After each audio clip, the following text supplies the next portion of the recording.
Hey everybody, Professor Moore here. So one of the things that I talk about a lot is how the history of slavery is under attack in American schools. Every day we see new headlines drawing attention to efforts to whitewash and erase the true history of slavery. And the goal of these people is to distort the reality of slavery and leave us with the idea that slavery wasn't that bad.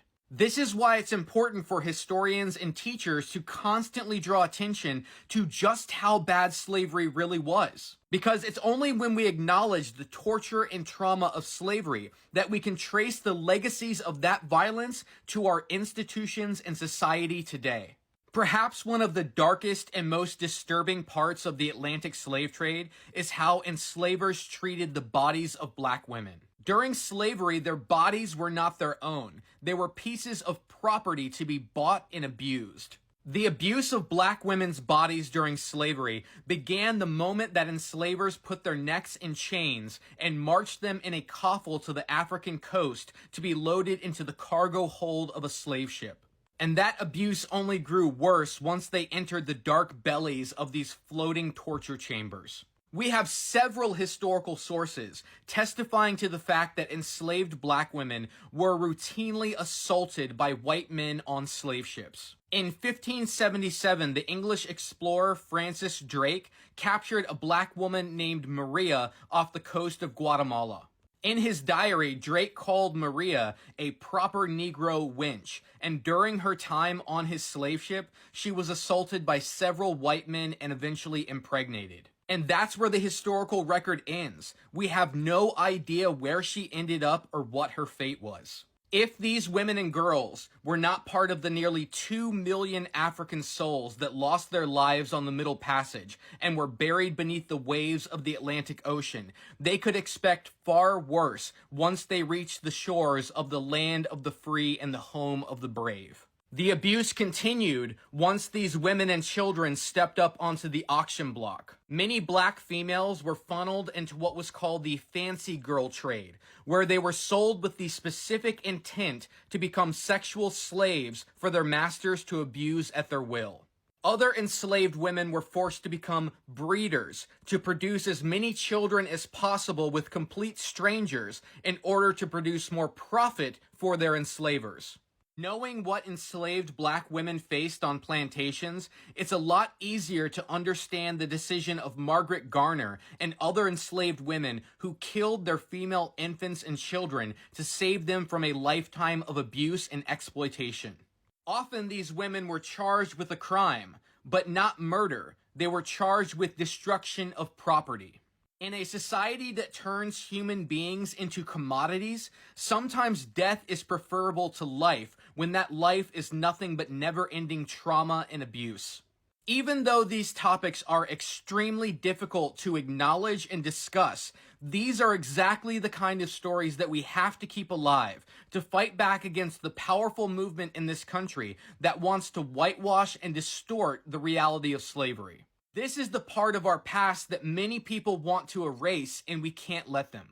In the spirit of keeping the true history of slavery alive, I want to talk about 6 black women and how slavery robbed them of their lives and made sure that their bodies were not their own. However, this is not simply a story of monsters and victims. This is a story of resilience and resistance. This is a story of the power of the human spirit to survive even the darkest of nights. Sarah Baartman was born in South Africa in 1789, and in 1810 she allegedly signed a contract with an Englishman named William Dunlop that had her appear in freak shows across Europe. Although it is debatable how much control she had over this situation or if she even gave her consent. Baartman had a genetic characteristic that gave her enlarged body parts, and she was displayed in front of curious crowds and looked upon as a freak of nature. In Europe, she was called the Hottentot Venus, and she became a star attraction. On stage in London, she danced and sang while wearing skin-tight, flesh-colored clothing. Wealthy customers could even pay for private shows in their home where their guests could touch and fondle her. Baartman was sold in 1815 to an animal showman who displayed her on stage with a collar around her neck. After Bartman died in 1815, the French scientist Georges Cuvier obtained her body to study her like some kind of exotic animal. Scientists like Cuvier had labeled Sarah's South African people as the lowest Africans and the closest to animals. And in his diary, Cuvier wrote, "I have never seen a human head more resembling a monkey than hers." Cuvier made a plaster cast of Bartman's body, and then he dissected her. After the dissection, he boiled off her skin, then reassembled her bones and added them to his collection. He then pickled her brain and private parts and put them in jars to be displayed in Paris's Museum of Man. Bartman's body parts remained on public display in that museum until 1974, and they were not rediscovered until 1985. After his election in 1994 as president of South Africa, Nelson Mandela requested the repatriation of Sarah Bartman's remains. The French government finally agreed in March 2002, and Sarah finally came home and was laid to rest.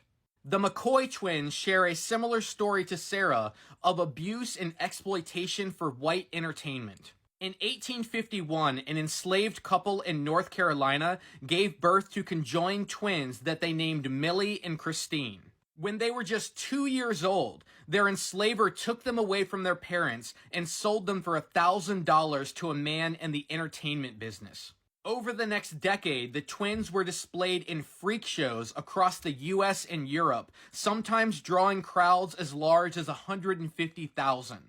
On several occasions, the twins were sold and even stolen by medical professionals and showmen who wanted to profit off of their unique body. And during their lifetime, the twins were repeatedly examined by more than 30 physicians who violated their bodies in the name of science. When slavery was abolished in 1865, the twins went on to have a very successful singing career, gaining great fame in Britain. On October 8, 1912, Millie died from tuberculosis, and her sister Christine died 12 hours later. It's amazing to think about what these twins survived, and how strong they had to be in a society that rarely saw them as human and rarely saw their beauty. The stories of black women have often been erased from the history of slavery, and overshadowed by their enslavers like J. Marion Sims. Sims was a famous doctor from South Carolina who became known as the father of gynecology for his innovative techniques that saved the lives of women during childbirth. For decades, you could find statues honoring the achievements of Sims, like this one in South Carolina. But by far, the most impressive statue was the one that was in Central Park in New York. If you read the plaque of the statue, you'll learn that Sims was a surgeon, a philanthropist, a founder of a women's hospital, who made many brilliant surgical achievements that made him known throughout the world. But you know what the plaque doesn't mention? That the only way that Sims came up with these brilliant achievements was by experimenting on the bodies of enslaved black women. And we know their names: Anarcha, Lucy, and Betsy. Sims had these women get on an operating table on all fours, and he cut them to pieces with no anesthesia in order to come up with the medical innovations that would save the lives of mostly white women. Thankfully, after a brave and provocative protest by black women, the statue of Sims was removed from Central Park. After the removal, one black woman said, "Each day I walked past that statue and I saw him up there, I felt personally disrespected. It's a historical moment for me, and it's an emotional moment. I just feel the right thing is being done. I feel that my ancestors can finally rest." If you want to see a much better statue that honors the sacrifice that black women made to this country, then go to Montgomery, Alabama, and look at the Mothers of Gynecology Monument to Anarcha, Lucy, and Betsy. These stories and so many others can be found in the amazing book, A Black Women's History of the United States. It's books like these that keep the true history of slavery alive, and not only acknowledge the violence and abuse that black women faced, but celebrate their resistance and the power to carry on in the face of an inhumane system that may have robbed them of their bodies, but could never rob them of their souls.